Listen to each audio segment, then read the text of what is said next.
Good morning, my people. Welcome back to the channel and to another video. Hopefully this mic actually stays on my hat here and it doesn't fall mid-chat this morning. But anyway, we've got a couple of updates for you this week, guys. And I feel like a lot of moving parts going on this week, which is kind of exciting because normally the off-season is a little bit boring. And I do tend to get a little bit like meh with the videos sometimes because I feel like there's nothing I can update people on. But obviously, we're kind of 10 days into the cycle adjustments now, so I can start to kind of feel things changing a little bit. Also, we are halfway through new training split, so that's been very interesting as well. I'm going to be kind of assessing how I feel after another week or two on that in terms of the frequency, the rest days, etc. And also, I'm getting to the stage now where the off-season's starting to kick my arse a little bit. So I actually meant to start this video yesterday. However, I was bollocks. So I thought I got away with it so far.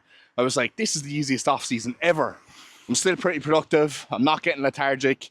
My routine is on point. Now, my routine is still on point, but let me tell you, it's getting a little bit more challenging to make sure I'm doing everything at the same time.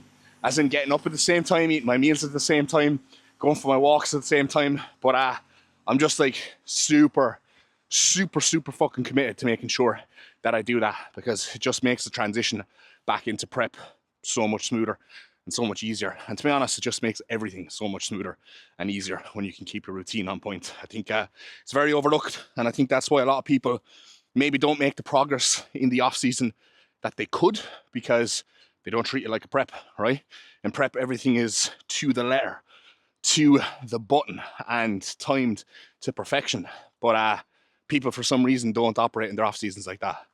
But I do, okay? And you should, if you want to actually make some considerable progress, guys. Treat it just as seriously, if not even more seriously, than your prep, because prep is the easy part.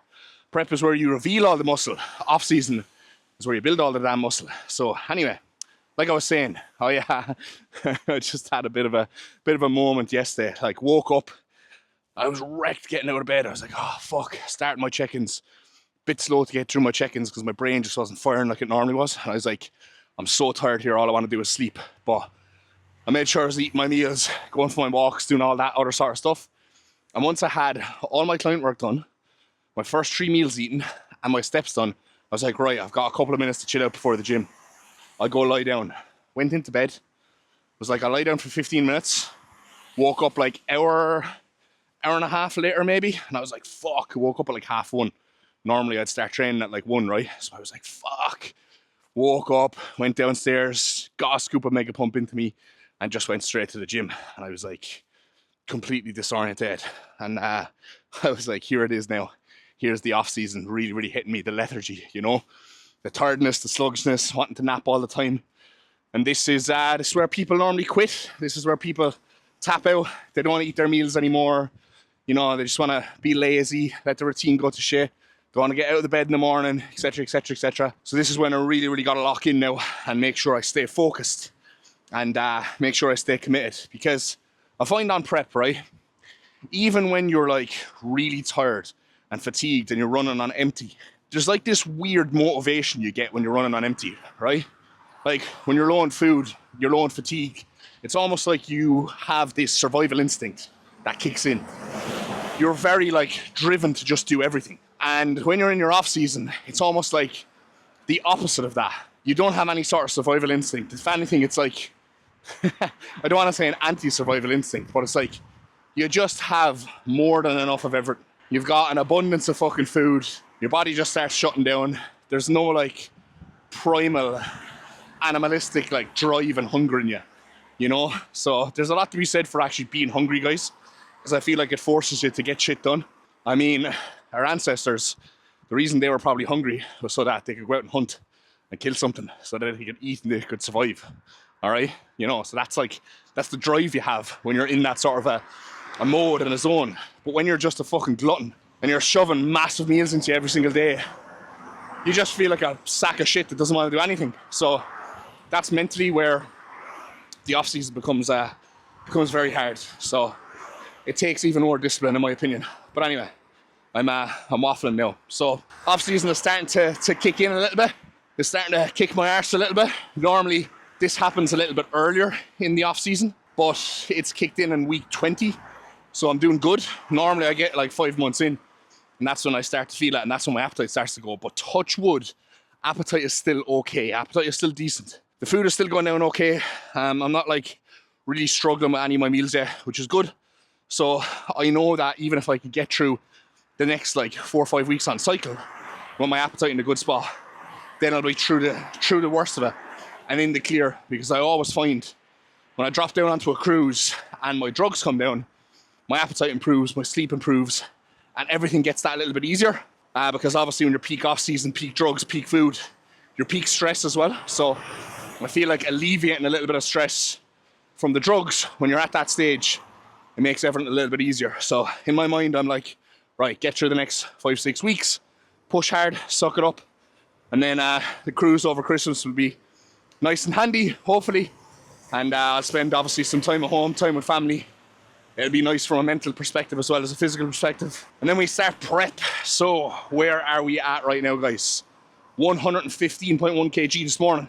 I was 115.3 the day before, and I was 115 on the button on Monday. So we're holding 115 now across the week, which is nice, because that's like pretty fucking heavy for me, all right? I've been holding like 113-ish, like 250 pounds-ish for like 8, 9 or 10 weeks. And now I kind of jumped up to the 114s for like 1 week and held that.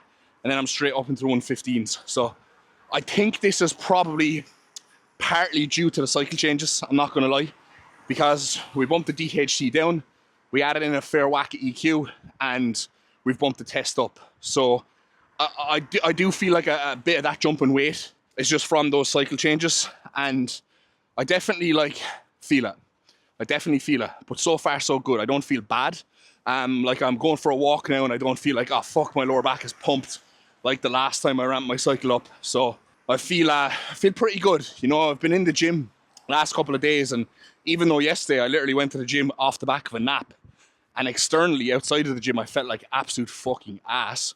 Once I got into the gym and I got the blood moving and I started doing my sets, I was hitting some sick numbers across the board. Like, I mean, very, very good progressions in pull yesterday. And I had a very, very good leg session at the weekend as well. So it's looking promising, guys. I've seen a pretty big increase in my strength so far. Now, obviously, this week we took another little escalation.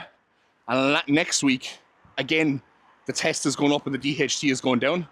So we're going through this process over the course of 3 weeks, I believe, where we're slowly ramping the test up, we're slowly ramping the DHT down, and we're just leaving the EQ where it's at. So, you know, I'm going to feel a little bit different next week than I do this week. I'm going to feel a little bit different the week after that. And then maybe a week or two after that, I'm going to feel probably how I should feel for the remainder of the cycle. But so far, so good.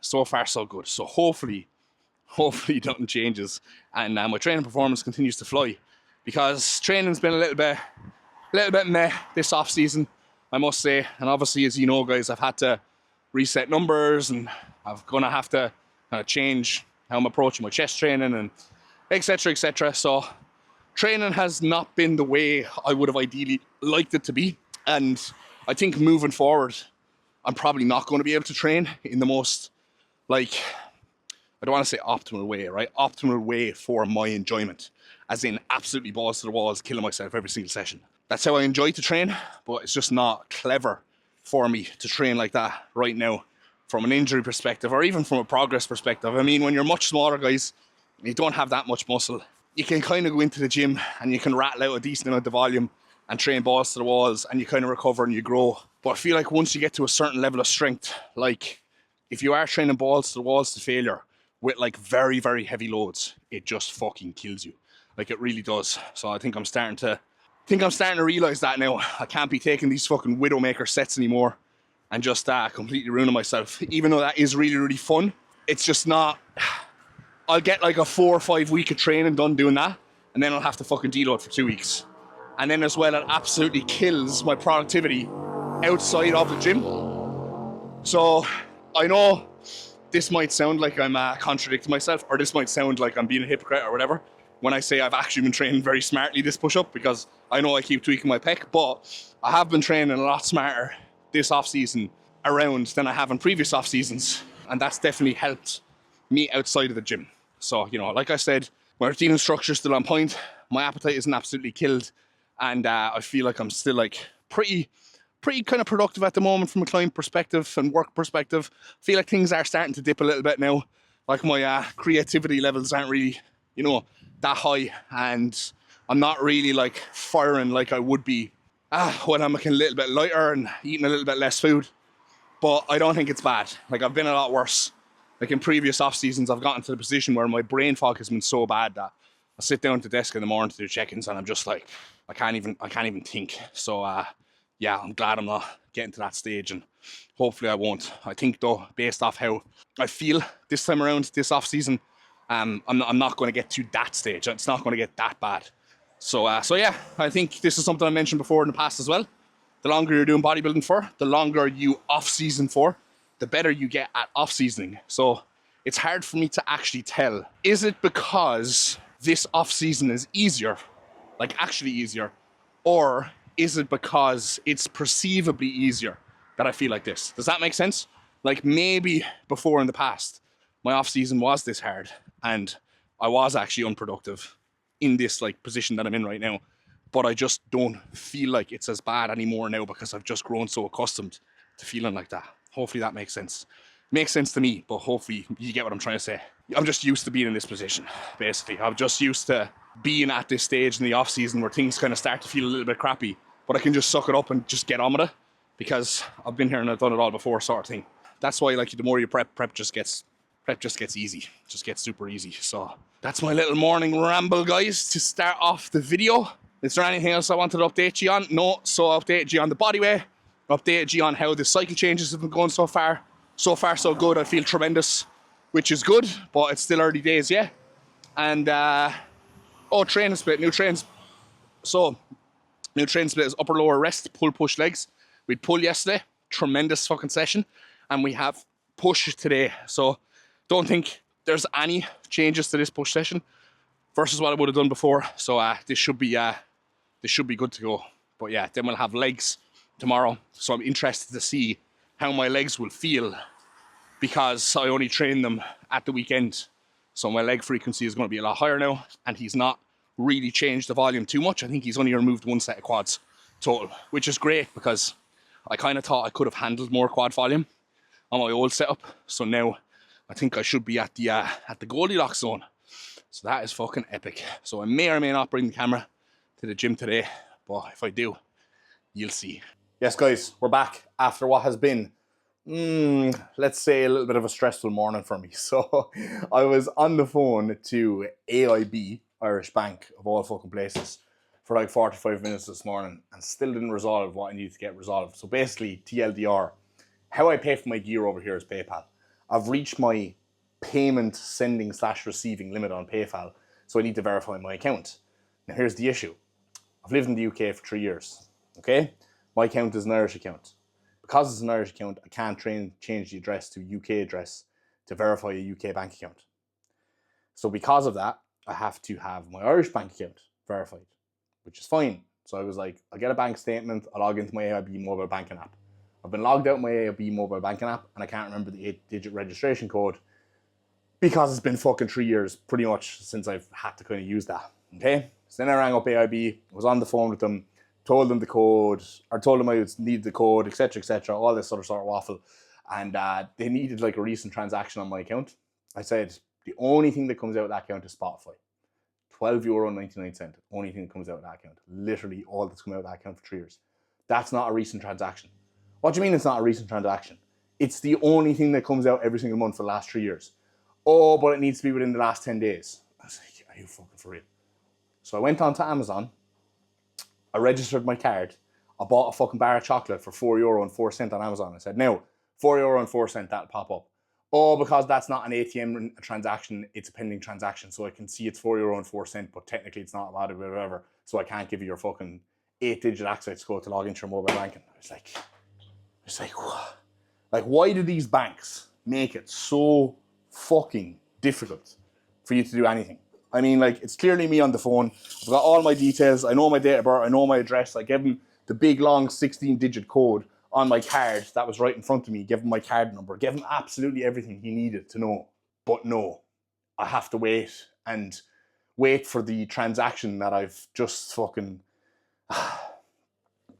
I can't even finish my sentence. You can understand my frustration. So I really need to go to the gym and blow off some steam after that. Let me tell you that much. So we're getting the Mega Pump in, guys. Mega Pump Raspberry Twist, the best pump product in the game. DMAC 10 for yours, my people. We are going to get some of this in, and we're going to have a good push session. Okay, we're going to have a good push session. We're manifesting a good push session today. No injuries, a great pump, slow and controlled, nothing crazy, guys. I do have my incline strive press today, followed by 2 sets of the pin-loaded prime chest press. Pin-loaded prime chest press, even when I've tweaked my pec before in the past, that has always felt amazing. That's always felt really good. It's always felt really comfy. It's always felt like a very safe exercise for me. So I'm going to do a very light warm-up on the strive incline press today. And if it feels any way off, I'm just going to do 3 sets on the prime today instead of 2 sets. That's literally what my plan of action is going to be. So it's probably going to be 2 sets of flies and 3 sets on that prime press, I imagine. But look, we'll have to wait and see. So I'll bring the camera to the gym, record some footage, and I will do a little bit of a review of the session for you afterwards, let you know how it went. 19.5 exactly, beautiful stuff. Weigh out your supplements, guys. I'm always saying that.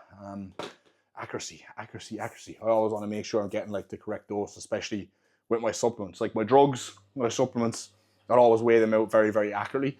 I mean, the only thing that I don't weigh out is probably in my off season, like my sauce.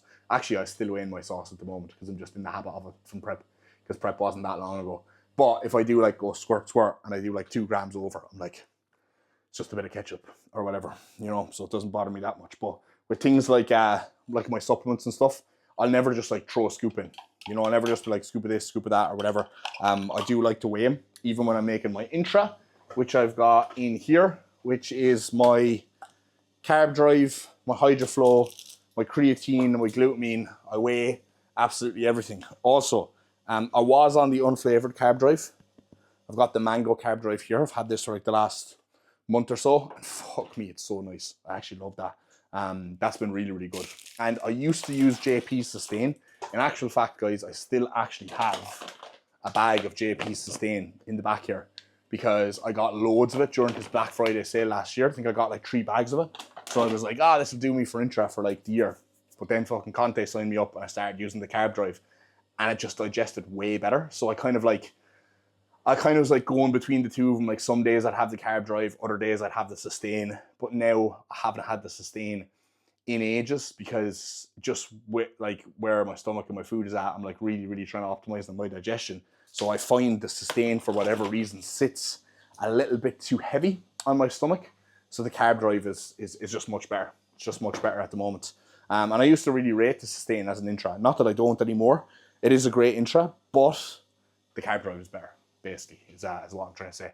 So yeah, we'll head to the gym now shortly, guys. I'm going to try and fold some more of those clothes and hang them up. I feel like when people watch my videos, like there's always something on that clothes rack in the background. Always. There's always washes going in our house. And it really annoys me in the background of my videos that there's always clothes up there. But what can you do? You know, I'm living a little 2 up, 2 down in the ghetto, so just got to make do with what we have, guys, don't we? We just got to make do with what we have. So Mega Pump Raspberry Twist is going in. Oh, delicious. Like a cocktail for bodybuilders. And we're going to go and train push. And tomorrow is check-in day. So that will be in this vlog. I will share some check-in pictures with you because I haven't done that in quite some time. And I'm going to be interested to see what the look is going to be like at 115 kilos. It's been quite dark in the mornings and dreary and stuff the last while, so I'll probably take those pictures after meal 1.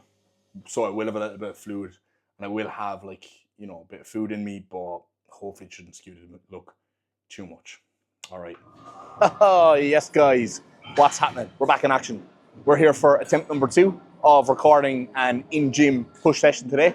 So I'm not going to lie, before I press record on the camera, I did actually do a little bit of a trial run on this pec fly here to see if things were feeling a-okay before I began recording. And thumbs up, we did 30 pounds there for a couple of warm-up reps and the pec doesn't feel like it's going to tear off the bone. So That's a good sign. It's a good sign it's going to be a good session already. Touch wood, touch wood. So we're going to do another warm-up on this, and then we're probably going to go with our working set weight, which is still technically a warm-up set weight, because the way I'm structuring my push days now is I'm doing my fly variation at the beginning with like a warm-up load, and then I'm doing it at the end with a working set load, which is technically the same weight as the warm-up set load, but because it's placed later in the session, there's a good bit of a drop off in strength. So I would have explained all this in my last chest day video, which was 2 exercises. So if you haven't watched that, go back and watch that. Super informative, super educational. Even though I did put one good tip in there, which somebody did actually follow, and they got a good stimulus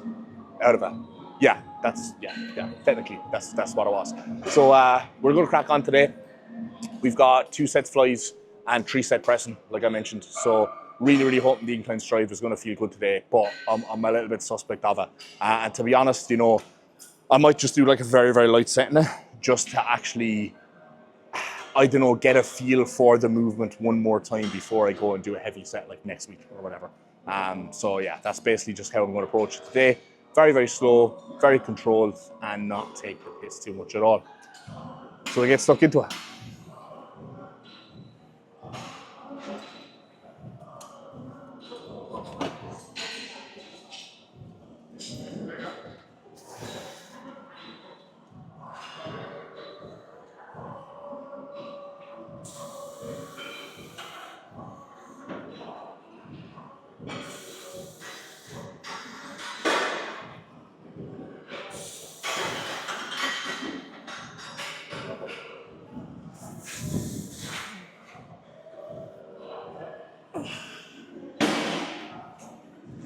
Yeah, okay, that's feeling it's feeling pretty good today. That is feeling pretty good today, I must say. I think I normally would have ran with 50 pounds. With this for 15 reps, yeah. 50 pounds for 15 reps I got last time, so I'm gonna go for like 60 here, aim to get like 12, and then I'll come back and do the exact same thing after. So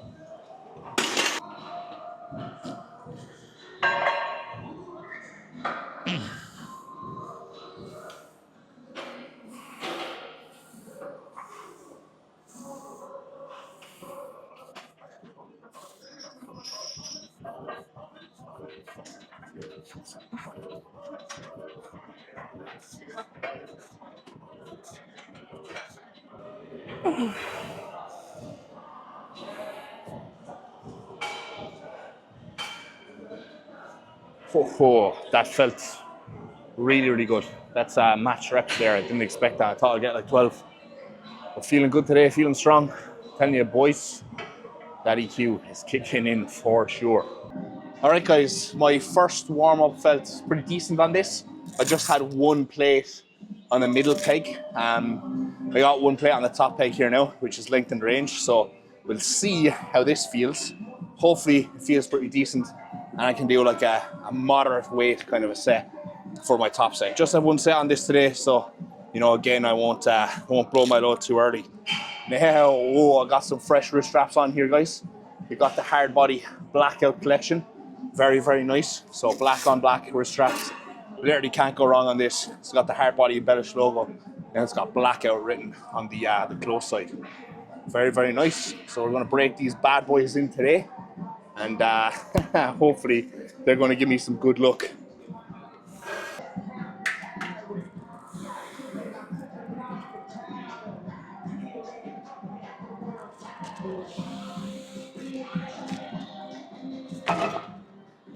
Okay, that it feels okay. It feels okay, but my pec doesn't feel like doesn't feel amazing. It feels okay, but it feels a little bit nerve-wracking. I won't lie. So I think what I'm going to do is actually just stick. I'm going to stick with this exact weight, and I'm just going to do like a set of 12 to 15 here. Okay, I'm just going to reset this, and I'm just going to do like a set of 12 to 15 with like the same depth, same range of motion, which isn't too crazy that I had there. Might put a little bit more on the mid-range, to be honest, so that it feels lighter in the lockout. I think that's what I'll do. Okay, 50 kg aside here. We've got 30 in the middle peg, We got 20 on the top. So I was doing 35, 35. So this is 20 kilos a side down for me. 25 kilos a side down for me. No. Yeah, actually, because I'll have to check my logbook. But look, we'll see how this feels. Hopefully the first rep moves pretty well. That'll be the telltale sign. But keep it in a good spot.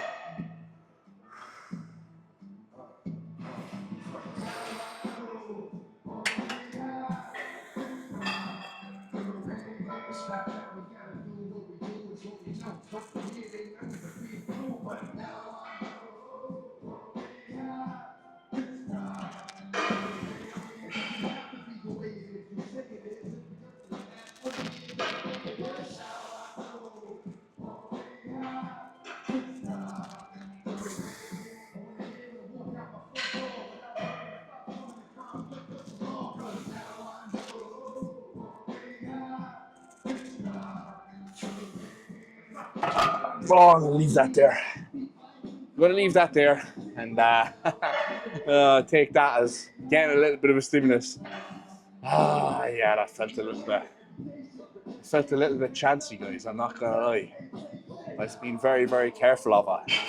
I mean, everywhere else felt strong, but then I just had in my head, ooh, this pec could pop at any minute, because it feels like how it feels when my pec is fresh, and then when it pops. So yeah. But look, I'm happy with that. Fuck it. We'll move on to the prime pin loaded press after this. And I know I'm going to be able to go a little bit heavier. And I know I'll be much safer on that. Because I know that's just a safer piece for me. Based off the last couple of times I've injured my pec. So yeah, look, I'm happy with this session so far. And I did actually get a comment in one of my last videos. Someone basically just saying, oh, you can't work around a pec tweak like that. You have to rest it. You can always work around everything. Okay, there's a time to rest. There's a time to take a couple of days rest, and then there's a time to try and do what you can to work around something. And I'm definitely of the opinion, if you don't use it, you lose it, okay?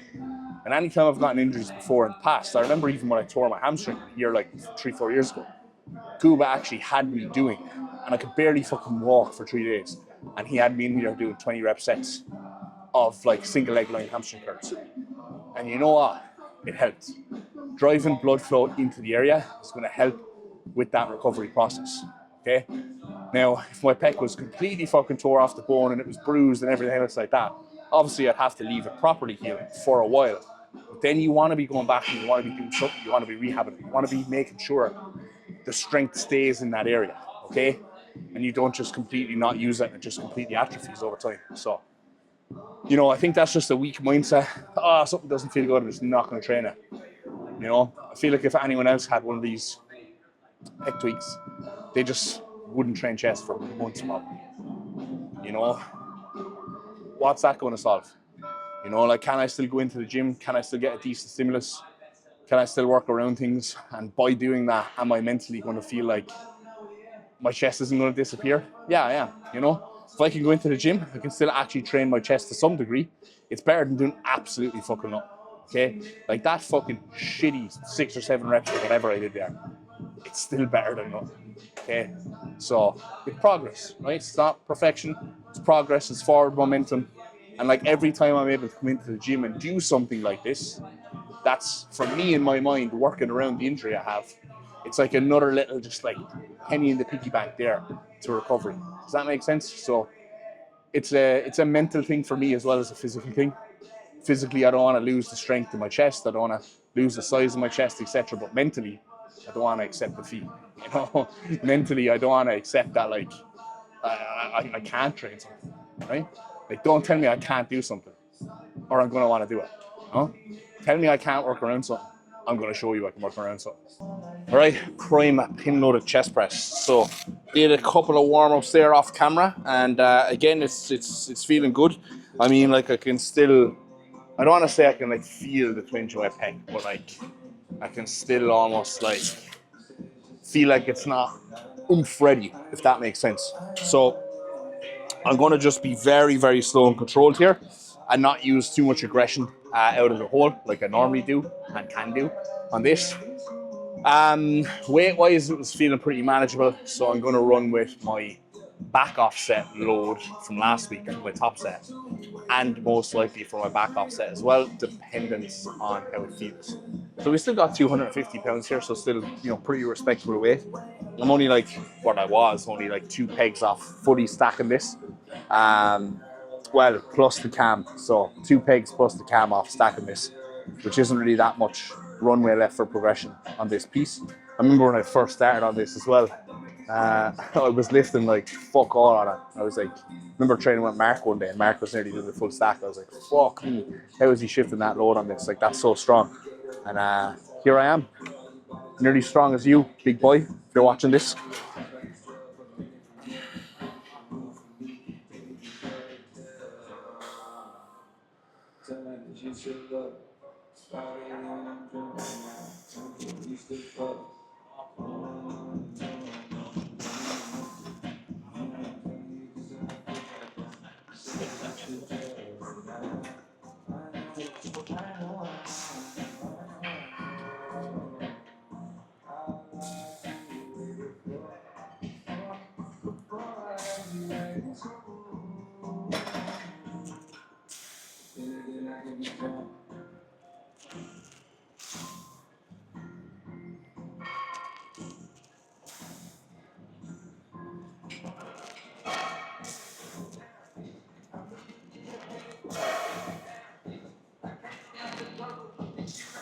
Oh, lovely.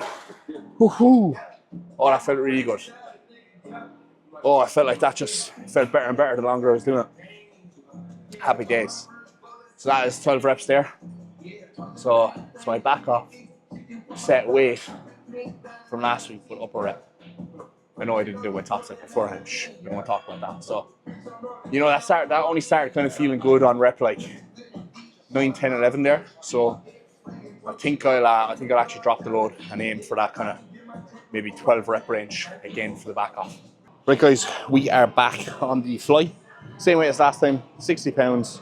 Going to aim to get 3 reps down here. So like 12 reps. 3 reps down from my technical warm-up weight. But this to relative failure should be okay.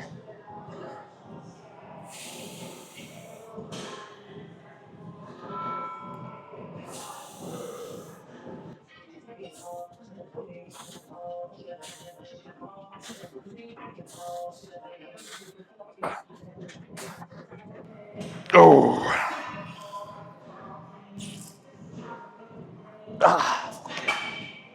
11 reps, guys. I was one rep shy of what I thought I'd get, but I probably could have got a sloppy rep there. But it wouldn't have been worth it. Wouldn't have been worth it. So that's the chest work done. Well, I got bodyweight dip after this, but I think I might give the bodyweight dip a pass today, because getting down to that depth is just probably not going to be the one where my pec is currently at recovery wise now. So triceps, delts. Alrighty, guys, we are back. It is the next day, and I'm going to wrap up this training with a voiceover, because tricep push downs, single arm lateral raises, I didn't really feel like talking through that in the gym. I'm going to be perfectly honest, right? It was a little bit boring. So I'm just going to touch off some points here in terms of isolations, something that I very commonly always have to bring up with my clients, because when we're training low volume, high intensity guys, we're married to the logbook, right? The logbook is everything. We got to progress the logbook at all costs. We got to push our numbers up. However, when it comes to smaller muscle groups, your side delts, your rear delts, your biceps, your triceps, you're not really going to be able to progressively overload those in perpetuity, all right? If that was the case, I'd be dumbbell curling 100 kilo dumbbells, right? And I'm just not doing that. I'd be lateral raising fucking 50 kilos. I mean, if I tried to do that, you know, I could probably do 30 kilos, but they wouldn't look very sloppy, right? What about those retards that do that? You know, when they go into the gym, they pick up fucking 60 kilo dumbbells and they're fucking doing hammer curls with them. I'm like, bro, you ain't building no biceps doing that, all right? But anyway, that's beside the points, all right? With your isolation exercises, guys, just forget about the logbook, okay? Now, I will still logbook my isolations in the gym, but I'm not married to the logbook. I kind of just use that as like a reference point, more so than just being like, fuck, I have to get a rep up here. Okay? So if I have on my logbook, I did 45 kilos for tricep pushdown, and I go in and I have the 45 kilos, and like I do like a rep or two of it, and it just doesn't feel great, I'll just stop the set and I'll just scale back and load. I'm always chasing a good pump and I'm always chasing a good stimulus on isolations.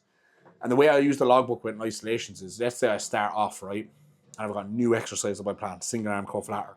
I'll probably work that up from 13 kilos to 15 kilos to 18 kilos to 20 kilos, and then I get to 23 kilos. And I can still move the load, right? And I can still do it for my given rep range at 8 to 12 reps or whatever, but it starts feeling wank. Or I start to feel it in my side delt and my trap a little bit. And then I know that secondary muscle groups are taking over. So what will I do in that scenario? I'll just scale right back. I'll just bring my logbook right back to where it was. So let's say I started on 13 kilos and I worked up to 23 kilos. What I'll do is, when I get up to the 23 kilos, I'll scale back to 15 and I'll work back up again. So I'm not going the whole way back to where I was, but I'm going back to almost where I was. And what you'll find if you do that, guys, if you actually scale back, right? If you're chasing your logbook, and you're like, oh, I just can't progress my single arm dumbbell preacher curl 3 weeks in a row now. You know, don't be fucking complaining that you're not strong enough, or that you're not recovering well enough, or that you need to change exercises, or, you know, asking your coach why your single arm fucking preacher curl isn't progressing, right? What you need to do there is just scale back. Because the chances are, right, if you're trying to just beat at it and beat at it and beat at it and get like an extra rep up, it's probably fucking feeling like shit.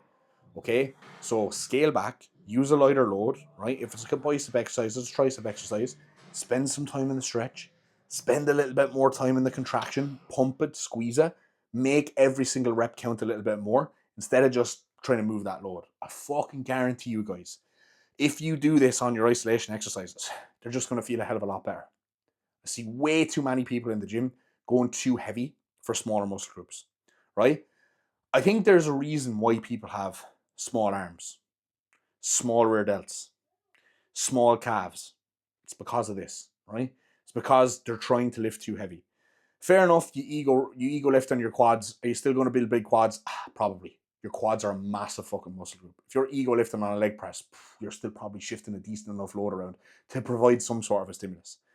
You start ego lifting when you're trying to do a fucking alternating bicep curl. You're just going to be swinging and moving the load around and looking like a fucking nonce in the gym. Let's be real. We all know those guys, okay? They're probably just as bad as, like, you know, that dude that shadow boxes over in the corner. Almost as bad as that guy in the gym. So yeah, guys, little DMAC tip there for you on your isolations, okay? If you don't feel like you're getting much out of your isolations right now, you feel like you're stuck a little bit of a plateau and you can't progress them, don't change exercise, scale back. And I don't mean a little bit. I don't mean drop down from a 16 kg dumbbell to a 14 kg dumbbell. I mean drop from a 16 down to a fucking 8 and work back up. I guarantee you, you'll be making sick gains, getting sick pumps, and you'll be leaving comments on my YouTube being like, oh my God, thank you so much, Darren. My arms have grown an inch in the last month since I watched your video. Right, guys, so update. We trained legs today. Mega fucking session. Such a good session. I don't want to say it, guys. I don't want to say it. I don't want to be that guy, but I think the EQ is kicking in. I said it in that video there. I said it yesterday, earlier in this video. I was just editing that. I think I'm fucking feeling it. I'm feeling that little bit of oomph. Honestly, I was in the gym today, and like my aggression in the gym was like back, right? My aggression in the gym, that desire to like really drive through those grinder reps at the end, that desire to just like want to do more in the gym, like finish a really fucking balls to the wall set that you're absolutely fucked after, and then being like, oh, I want to do another one. That was like there, and that's what I fucking love about the off season. But that's something that I've not had for probably like the last 5 months, guys. I'm not gonna lie. It's been a tough off season from a training perspective, and obviously I'm a bodybuilder because I love training. So my training has been up and down, as I've mentioned in this video the whole entire time, and because of that, this off season's felt meh.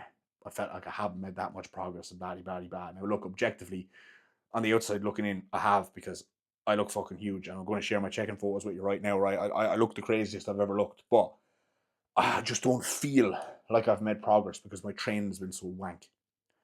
But now my training's felt amazing the last couple of days, and I genuinely think that's because the EQ is kicking in, right? I don't know if it's placebo or what, but I think I know my body enough at this stage to know it's not placebo. So there's been a kick off it. Now, we still have one more test bump and one more DHT minus to do next week.